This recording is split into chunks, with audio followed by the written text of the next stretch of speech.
I'm continuing to read Ribsy, chapter 5. It looks interesting. It's called Ribsy Goes to a Football Game. I'm anticipating that Ribsy becomes part of the team and is playing football with the football players. Let's see what happens. Ribsy goes to a football game. Henry, I have an idea, said Mr. Huggins at breakfast one morning. About a week after he had discontinued the advertisement for Ribsy in the newspaper. This afternoon, I'll get off from work early and we'll go down to the Humane Society and pick out a new dog. I don't want a new dog, said Henry. I want Ribsy or nothing. Henry, be reasonable, said his mother. Ribsy has been gone for almost a month. If we were going to find him, we would have found him by now. I am being reasonable. I just want my dog is all. He's got to be someplace, said Henry. He'll come home as soon as he can make it. I know he will. Maybe someone has him tied up, and he's chewing on the rope right now. How would he feel if he made it home and found another dog eating out of his dog dish? I don't know about that, Henry, said his father. Ribsy is no lassie. So when this book was made, Lassie was a dog who could always find her way home. She was very smart. Ribsy is no Lassie. He's just an ordinary city mutt.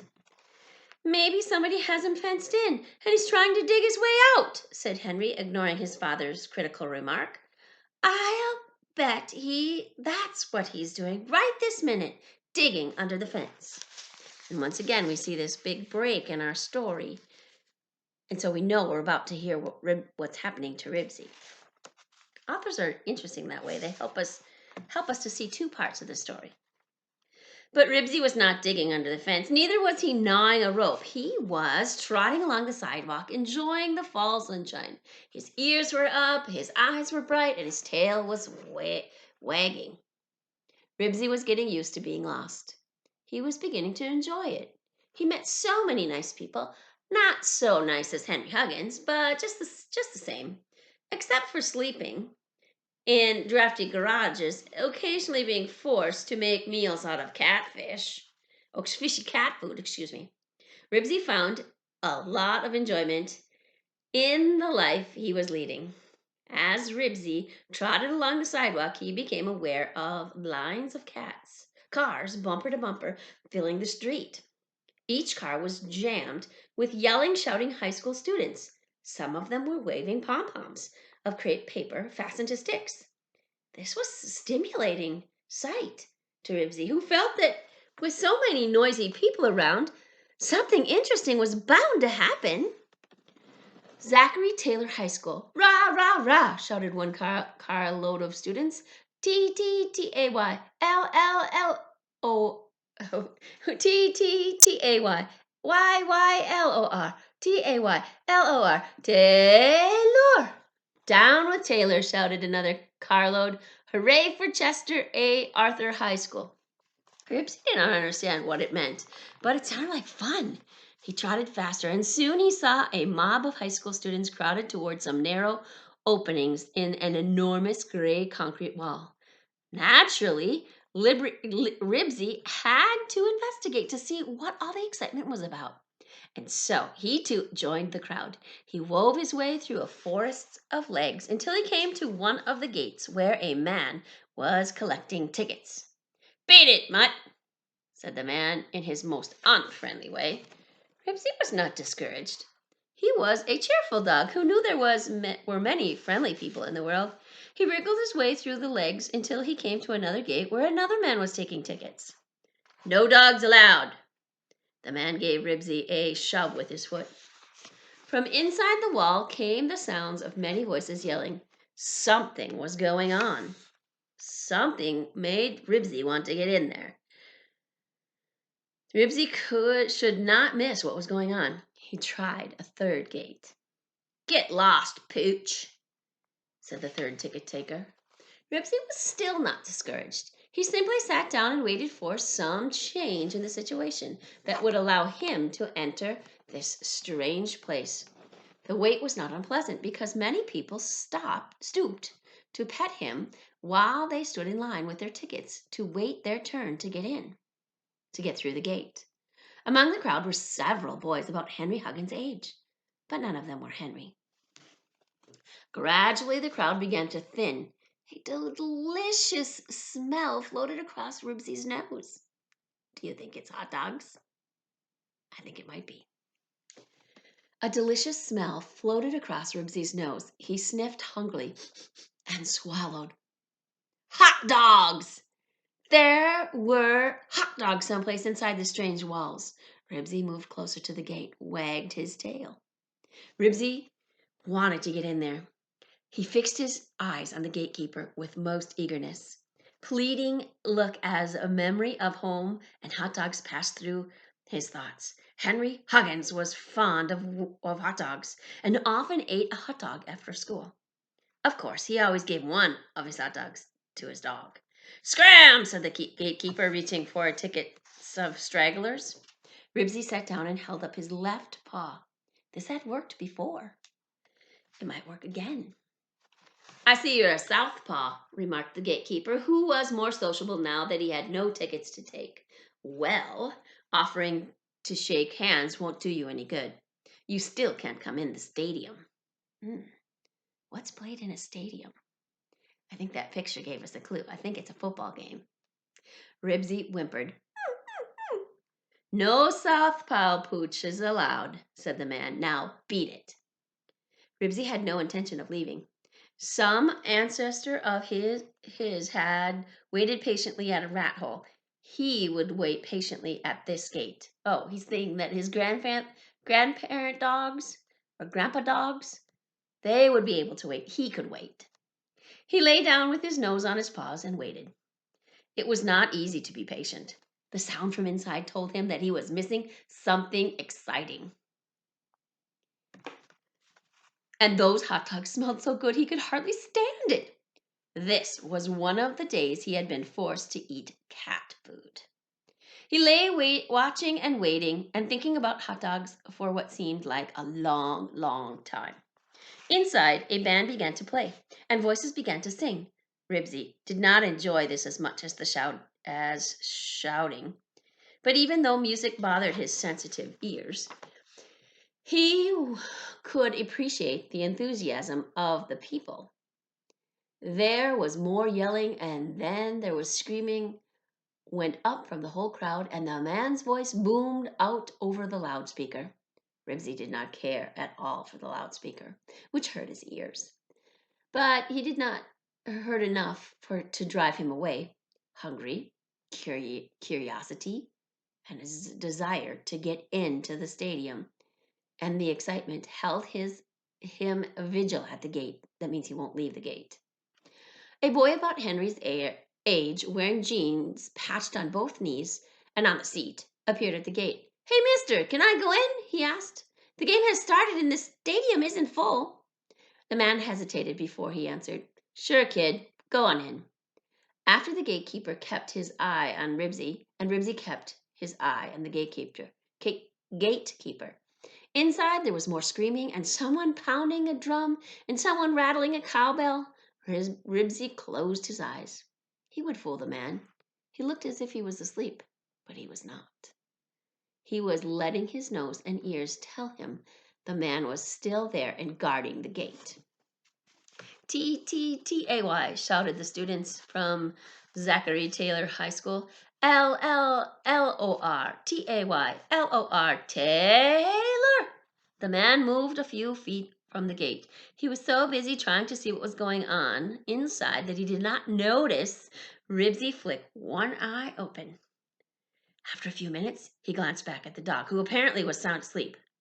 Satisfied that the dog would not try to get in the stadium, the man moved farther inside and up the ramp that led to the grandstand seats. Ribsy's eyes opened a hair's breadth and closed again. The man took a chance and moved farther from his post. After making sure the gatekeeper had his back turned, Ribsy sprang to his feet and dashed through the gate and around the concrete wall that surrounded the field. Even if he had been wearing jingling license tag, he could not have been heard above the uproar inside.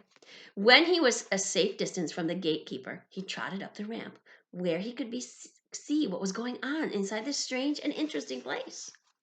What Henry saw inside the stadium was enough to excite any red-blooded dog. The sun was shining down on thousands of lively boys and girls, all of them jumping up and down and yelling, and many of them eating hot dogs. Below him lay an enormous field of grass, nice and flat grass, just the right for running on. There wasn't a rock or a burr or a thistle on the whole field, the football field. On the grass there were boys, quite a few boys, in football gear, running and tumbling all over the ground.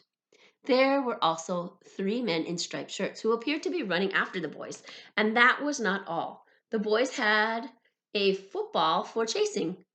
A dog really could not ask for much more. I bet you Ribsy likes to catch a ball, huh? Ribsy was delirious with joy and excitement of it all. He longed to get down there on the grass and romp with the boys and chase the ball. He barked wildly. Hey, look! A dog! A boy was sitting on the bleacher near Ribsy and yelled out. Maybe we better get him out of here, said the second boy who was eating a hot dog. He can't hurt anything way up here, said the first boy, his eyes on the football game below.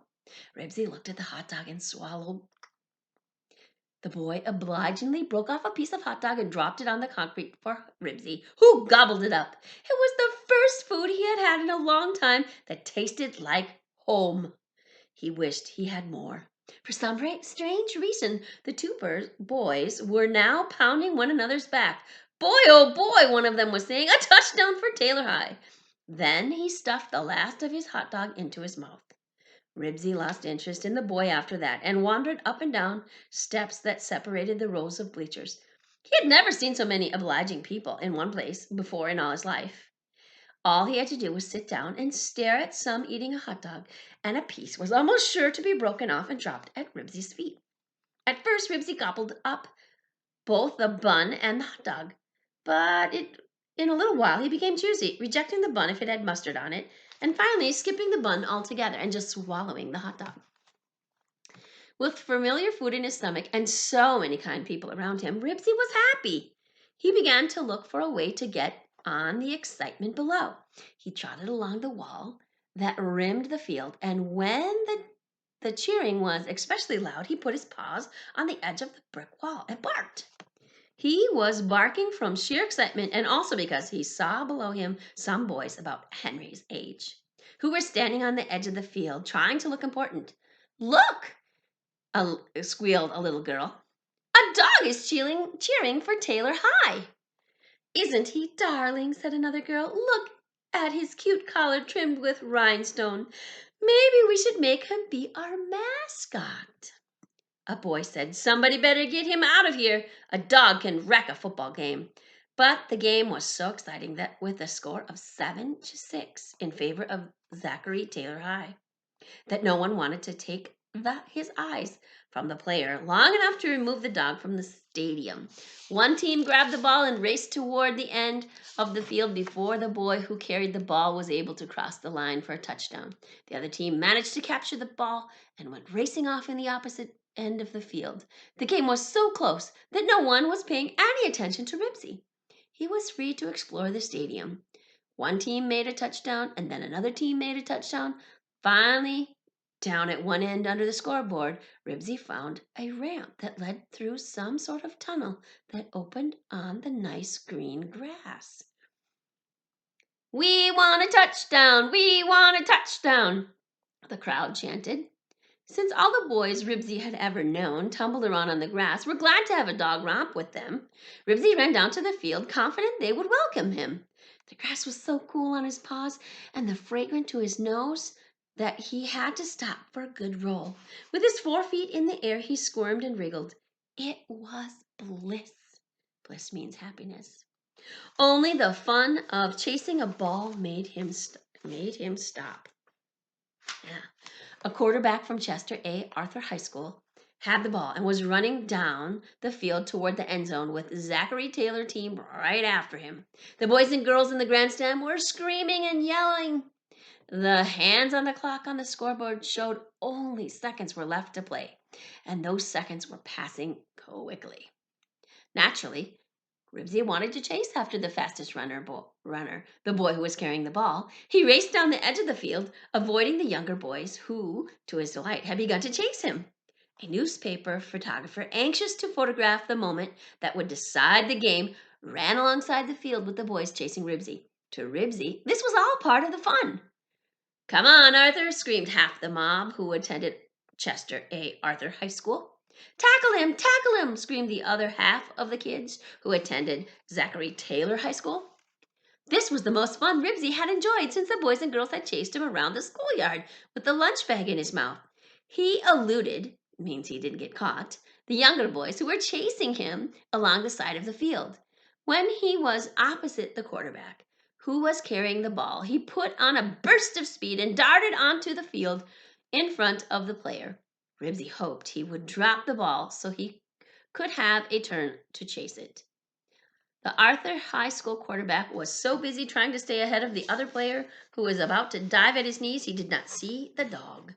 Just before he would have crossed the line for a touchdown, he tripped over Ribsy, fell flat on his face, and dropped the ball, which was snatched up by a player from Taylor High School team. Flash bulbs popped. That means they flashed cameras at him. The last second ticked off the clock on the scoreboard. The referee blew the whistle. The crowd went wild. Drums boomed, cowbells rattled. The game was over thanks to Ribsy. Zachary Taylor High School had won 13-12. Here's a picture.